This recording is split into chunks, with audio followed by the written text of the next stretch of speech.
башта аның хатыны исламга килгән. Аларны менә сүз каян чыга инде. Аларның беренче өйләнешкәч, беренче балалары выкидыш булды. Шуннан минем килен авыр кичерделәр инде, авыр кичерде дә барган мәчеткә инде. Нәрсә дип, шул успокоить итергәдерме инде. И шуннан үзе исламга килгәч минем килен малай да 3 елдан соң килергә булды инде. И шул вакытта малай мәчеткә бер вакытны барып килгәч, буларга телефонынамы, домофонынамы кемнәрдер шалтыратканнар, выходи дип, поговорить надо дип. Шул вакытта алар, оказывается, булганнар уже ЦПшниклар. Уже они на мушку минем малайны алганнар. И Руслан шул вакытта аптыраган, аны килен сөйлидер инде. Как? За что? За то, что я в мечеть сходил, за то, что я хочу стать мусульманином, и меня уже откуда они узнали дип аптыраган булган Руслан. Менә шулай итеп, ул миңа да әйтте, мама ди, мин ди ислам хочу принять ди. Улым әйтәм, это очень хорошо әйтәм. Мин аны шул вакытларда белгән булсам, шул хәлләргә төшәсем. Мин аны үземдә исламда инде, мин үземдә покрытый, альхамдулилlah. Ну шуның хәтле гаделсезлек, шуның өчен аларның бер нәрсәләре юк. Шул китаплар, ул бит китаплар, брошюралар, элек әбиләрдә дә булган. Алар хәзер Ишермада, авылда, йорт сайын ул запрещенный китаплар, брошюркалар. Менә шул китаплар өчен аларны запрещенный книгалар дип, законнар чыгарып, безнең балаларыбызны шул законнарга кертеп, мөселманнар күбәймәсен дип, мөселман исламга килмәсеннәр яшьләр дип. Ул 9 ел буе директор магазины булып эшләде. Ул бик общительный безнең, аның и речь поставлена хорошо. Ул бик спокойный безнең. Кешегә ул начар, вообще начар сүз әйтмидер. Адидаста директор магазины булып эшләде. Ул кешене дә туплап, нитә белә, сөйләшә дә белә. Менә шуңа күрә эшсездә торганы юк. Ә безнең судта аларны бөтенесе мөселманнарны әйтәләр бит инде, безработный. Как они безработные? Аларның семьяларын бит тәрбияләп торырга кирәк балаларны. Шундый гаделсезлек. Менә шулай итеп, минем улым шундый хәлгә туры килде. 14 март 17 елында аларны уже кулга алдылар. Исламга килүе аның булды, наверное, где-то конец 13-го, начало 14-го года. Алар бик кунакчыл.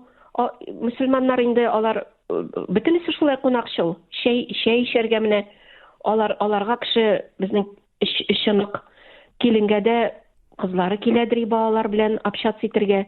Мин дә киләдер балаларны аларга киләдер, китерәдер.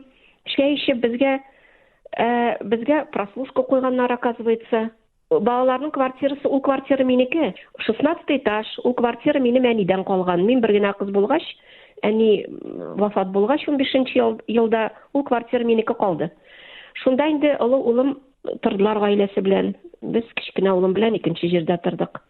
Шунда безне 16 ялташ безнең чердакка менеп без предупреждения прослушка куйганнар. Ирләр дә киләләр чәй эчәргә, Корбан бәйрәменә, гаетме. Була бит инде шулай намаз укыргамы.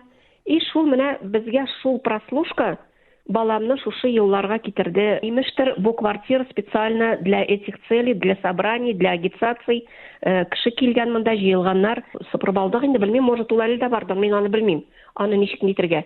А факт то, что прослушка, они сами сказали на судах, то, что да, было прослушивание, аның сөйләшү тавышлары ишетелә. Теге күренми инде, менә шундый галәмәт. Как нужно правильно себя вести, они разговаривали, как нужно молиться, про Сирию говорили, про политику, как бы они хотели жить, чтобы гынах эшләмәскә, не курить, не красть, менә шундый сөйләшү, бытовые менә тормыш. Даже такой момент булды, судта ишетелде. Минем кичкенә олы онык нигә мәдрәсәгә җиридер, җитәдер килен. Шунда кайтканда инде улым нас сөйли икән, улым дип әйтәм ди. Ну как, ничек укулар үтте? Хорошо дигән инде Дауд онагым. Что рассказывали? Вот как папа будешь всем про ислам рассказывать дигән. Шуларга хәтле бар. Имештер вот как пропаганда. Вообще такой абсурд. Это и в документах, в протоколах тоже отражается, шунан белдек инде конкретно, что да, прослушка булган бездә.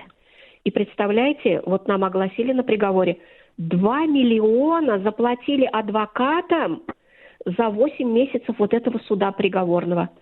Шаққатырсың 2 миллиона бездельникам-адвокатам. Минем малай әйтте бер судта. Они же как шкафы сидят ты. Безнең малайлар сами адвокатами стали. Они все по полочкам раскладывают. И адвокаты на это не обижаются. А что им обижаться? Алар әйтәләр, ну наш же государство, мы тоже не пришли безне бит кешеләр утырталар. Вот видите, какая, менә, круг беззакония. А безнең малайларны асрар өчен хәзер СИЗОларда, төрмәләрдә нихәтле акчалар китә. Балалар ятим. 3 онак менә минем, 2 малай, 1 кыз. Аның кызы әтисен белми дә, килен 6 айлык вакыт корсагы белән калды. Малайны алып киткәндә. Әйтәләр бит, в семьях должны дети расти в полных семьях. Безнең малайлар кеше үтермәгән, кеше таламаган. Әле балалар үрчетү диләр, балаларны арттырга. Балалар нәрсә белән ашатырга кирәк аларны? Киленнәр, аналар. Мин 10 мең пенсия алам. Квартирада 3 доли, минеке, 2 баламныкы, 2 улымныкы. Русланныкын арест наложили, меня он еще бик борщилдым, следовательга да әйттем, вы там хотите меня на улице оставить? Это все, когда следствие закончится, все восстановится, диде. Ну, альхамдулилля, нам еще это все арест убрали. Безнең балаларыбыз гаепле булса, мин әйтер идем, улым, гаебең бар, син аны виноват, ты виноват. Без шауып та җирмәсек артларыннан. Мин юк акчаларыма Мәскәүгә барырга тырышам. Улымны жаклап, бөтен малайларны жаклап. Бу шуның хәтле гаделсезлек. Мин 10 мең җибәрәм, 5 мең җибәрәм, үзем шәй белән ипи ашап торсам да, мин оныкларыма тырышам акча җибәрергә. Мин улыма да миңа улым әйтә, мама, ты мне передачи не делай, детям отправляй, ди. Улым әйтәм, син нәрсә ашыйсың? Син кеше биргәнен көтеп торасыңмы? Безгә думыртыда булышмый, бер кеше булышмый. Алар бит беләләр, что безнең балаларның бер гаепләре юк, что алар только за веру сидят. Мин җибәрәм, кудагыйлар җибәрәләр. Әшле туклы торалардыр. Килен белән балалар безнең, чтобы преследованиедан, их же тоже преследуют. Алар җиракта, бөтен кеше китә бит, шунда киттеләр. Аларны анда кем көтеп торасың? Это вынужденные меры. Бер кешенең дә Россиядан китәсе килми. Монда алар туганнар, монда алар 30 яшенә хәтле яшәгәннәр. Кемнең китәсе килсен? Россияны яратабыз. И без үзебезнең сүзебезне әйтергә хәтим. Без яшисебез килә шулай, безнең хакыбыз бар шулай дип әйтергә. Менә мин 60 ел мин Россиядә яшим, Татарстанда, нишләп мин үз сүземне әйтергә тиеш түгел? Как я хочу жить?